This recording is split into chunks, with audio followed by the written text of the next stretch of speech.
Hey, Eric, congratulations. I'm not sure what that is you're eating, maybe pizza or bread, but I'm sure it tastes pretty sweet. It's hold on, Bob. It's pizza from Goodfellas. It's really good. Okay, well, good. I bet it tastes even better when you win. Um, I mean, the guys were hoping for Ruth Chris, but we got to settle for this pizza. um, your reaction to getting Arkansas to Sweet 16 for the first time in 25 years? Words can't describe it, man. I don't know. Myself, the staff. I mean, we're so excited.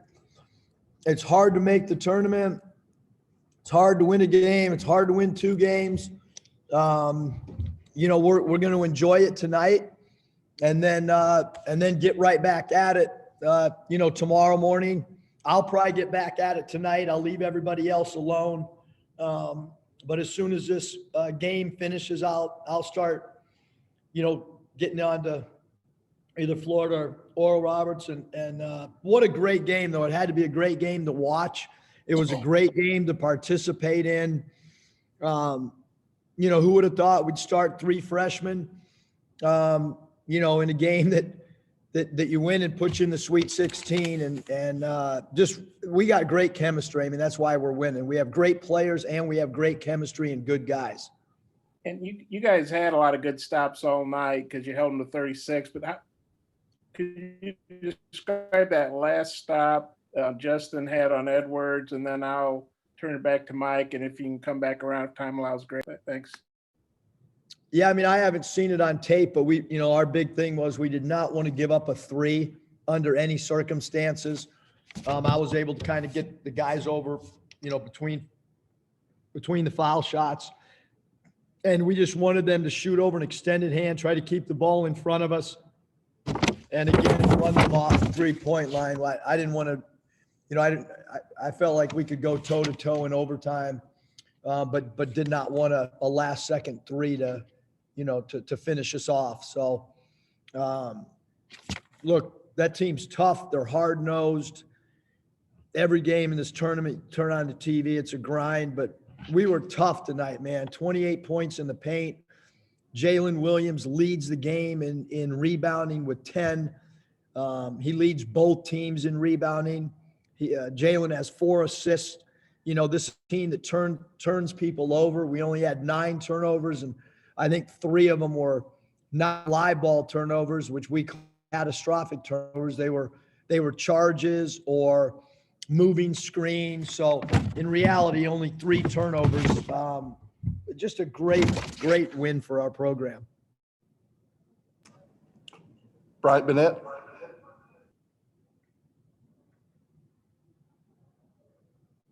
Brian, you're muted.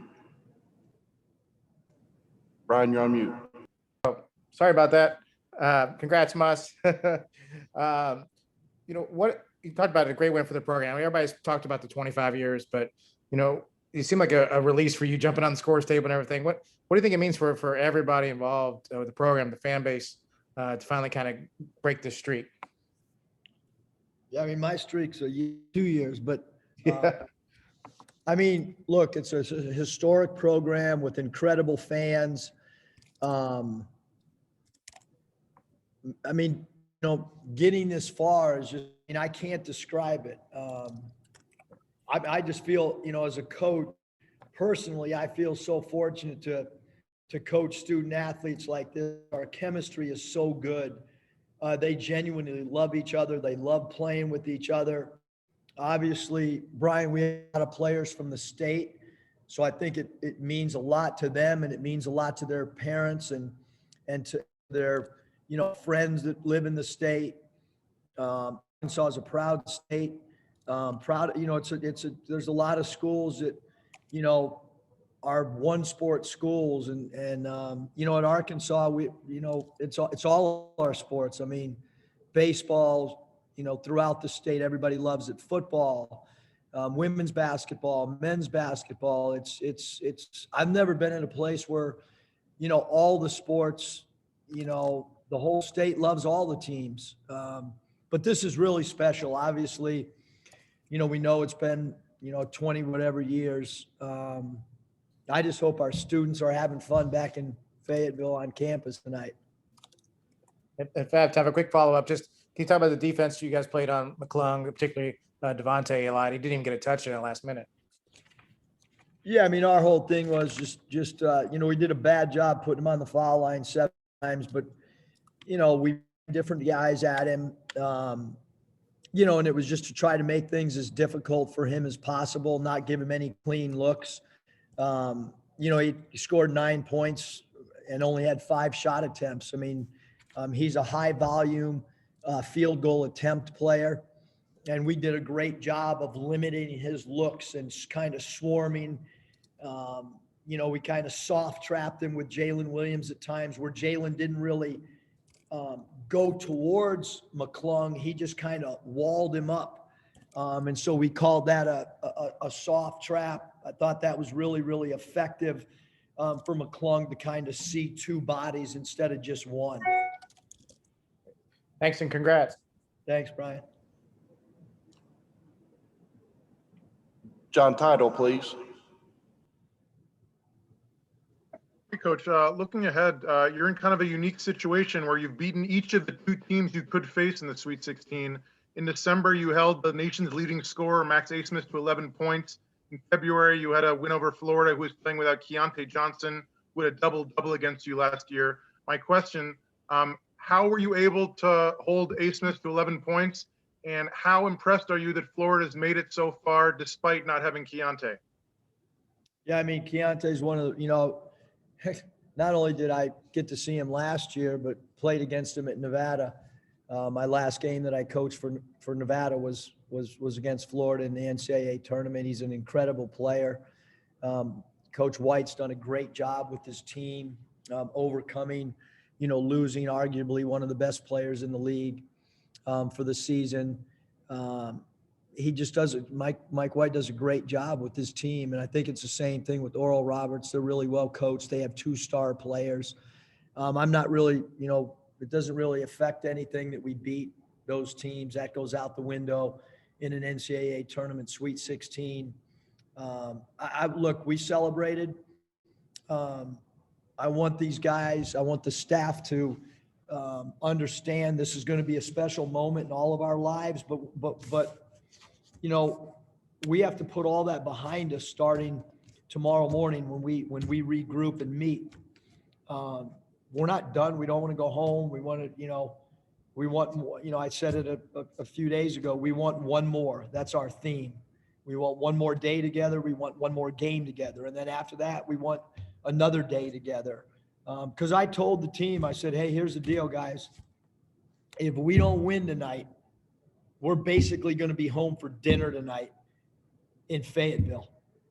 And I just said, hey, this is just the truth. Like, if you want to eat dinner at home, don't win tonight. If you want to survive and stay in this bubble, then, because I don't know if they really totally understand that, hey, there's a plane waiting for you if you lose. And we talked about some of the teams that have already lost and the emotion that those players showed after a loss. Because all this stuff's going, and then all of a sudden, bam, you're done. And you're on a plane, you're back in your apartment or your house or whatever, and you're like, how did this happen? And so I just thought for 40 minutes tonight, man, I don't know if I've ever, sure there was runs in the game.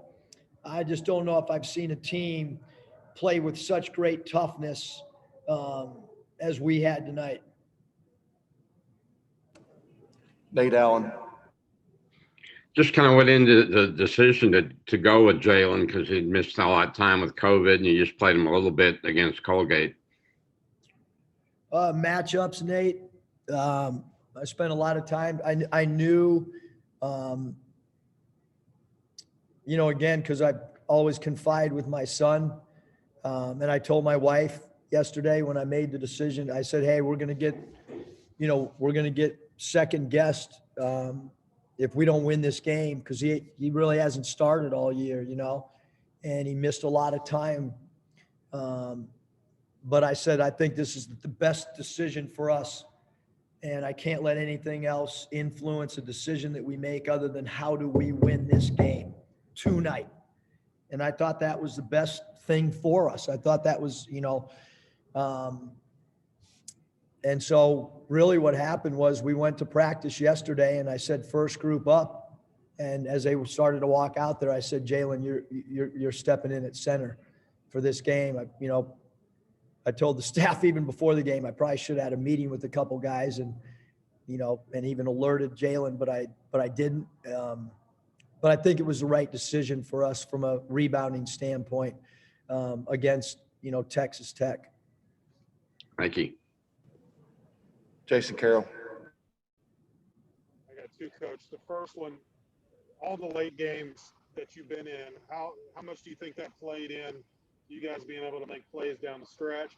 And then part two of that, what was it like to see your family for the first time in person and be able to call the Hogs and celebrate with them, even from a distance? What was that like? Oh man, Jason, I mean, it's, my son goes to school in San Diego. I don't hardly ever get to see him. To know that he's in Indianapolis and I can't give him a hug. It's kind of weird. Like I'm as human beings, like you want to hold your wife's hands, you want to hug her. Same thing with your daughter. It's weird. Like, it's like there's this thing going on and she's 2 feet away from me by our bus or 5 feet or whatever. We're supposed to be 8 feet, 10 feet, 20 feet. I don't know what it was, but, and you can't reach out and hug somebody that's your wife or daughter or son to celebrate with you. But we're doing the best we can under these circumstances. And,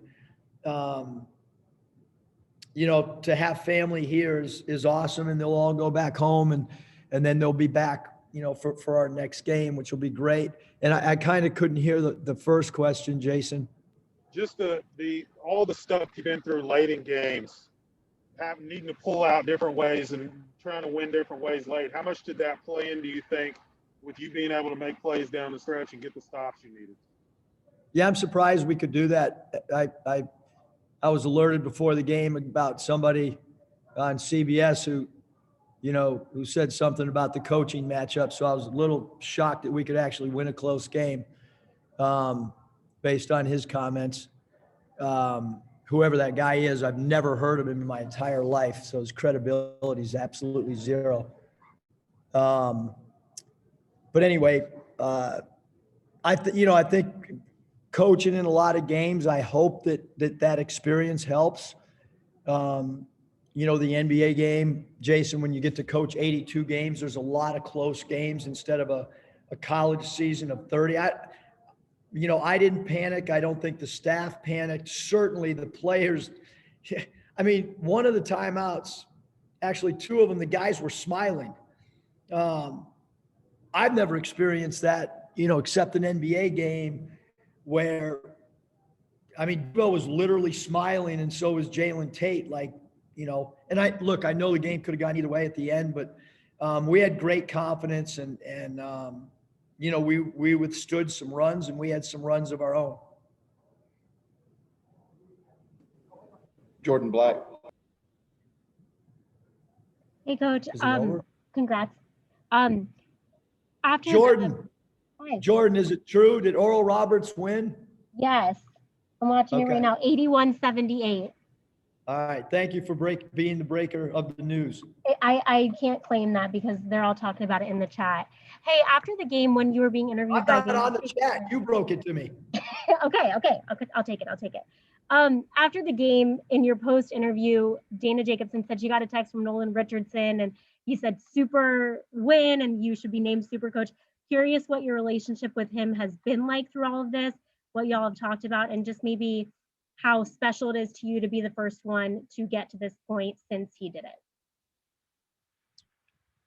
Coach Richardson is a coaching legend. He's somebody that I've looked up to for many, many years, way before, before coming to Arkansas as a coach.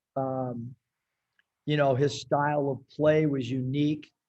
And the hardest thing as a coach is always to, have a style and an identity. And Coach Richardson's teams always had an identity. with the way they played so hard defensively. And, I know he's complimented our ball club this year on several occasions, which means a lot. But he's been great. I came into, this Razorback family, and it was important to be accepted by somebody like Coach Richardson. And he's done a great job of communicating with me, and it means a lot to me and our entire staff, the complimentary things that he has said.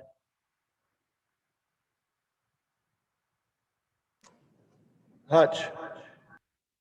Yeah, Eric, having played Oral Roberts earlier in the season, they gave you a good game. Do you think that kind of gets your team's attention, maybe more than a typical 15 seed? Oh man, if you're playing in a Sweet 16 game, you better have, you better be ready to play. I shouldn't have to grab their attention, putting that score up from halftime of that Oral Roberts game shouldn't have to grab their attention. They better be, we better be ready to play. They're a better team than when they played us, and we're a better team than when we played them. Scotty. Hey, Coach, your front court with Justin and Jalen Williams was pretty good again tonight. What did you see from those guys, when they share the floor, and then, their thoughts on their connection? I think Jalen hit Justin for 3 buckets. Just the backdoor cutting was awesome. The overplaying, we did a great job against the overplay. Again, the assist, that Jalen had tonight, he led us in assists. Pretty special to lead in assists and also to lead in rebounding. And he was 1 assist away from leading the entire game at either team. So he had a huge impact as a ball mover for us tonight. Again, for a freshman to be able to do that and basically earn his first start is really impressive. I think before last week, Justin had never scored 20 plus in back-to-back games. He's done it 3 times in a row now. I guess just the level of play that you've gotten from him lately. They're just incredible. He's 9 of 11 from the field, and he's been so great. He's focused. He's such a great team leader for us, and just that, like our whole team tonight, again, not turning the ball over. JD gave us a spark in the first half when we needed it, but Justin just, the consistency has been unbelievable. I thought his defense, Shannon's a really good player. I thought he made Shannon really, really work for shots, even though number one, had 20 points. He had to use a lot of shot attempts to get there in 16 attempts. So his defense, his rebounding, his cutting, all is really important. Ty. Yeah, Much, you referenced, I know you said his name. The guy's name's Todd Furman. When someone comes at directly from you, either college or national media, do you take that personally? Do you keep receipts, or you just kind of block that out? I brought it up right away, right, Ty? Yeah, I take it personal. Who is this guy? He's never called a timeout. He doesn't know. Who is the guy? I don't know who he is. Yeah, I took it personal. My son brought it to me, when we were eating, whenever the thing went out, I knew right away. So yeah, I take it personal when somebody says something like that. Trey Biddy.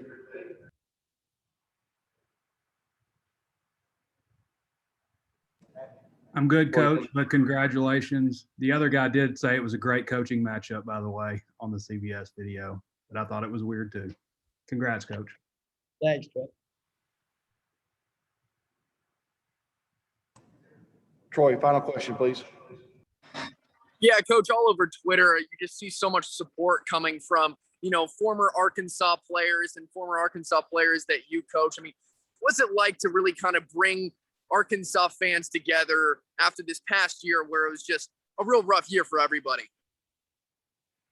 Well, Troy, I think this isn't this isn't just a tonight thing. This is this is going to really help us next year. I mean, I think we'll have sold out buildings for a lot of games next year. I really do.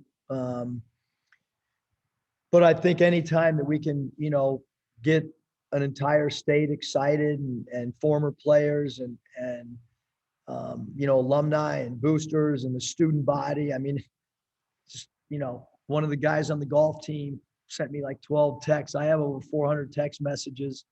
By the time this is most tech, and Beck gave my phone number to Corey. Please stop giving out my phone number. But I mean, it's really, really cool, to hear from so many different people. And I'm sure that, tonight at, game time, that almost the entire state was watching. And that's a really, really special feeling, and one that, our team doesn't take lightly. Okay, Coach, thank you for your time. We'll bring in Devo Davis next.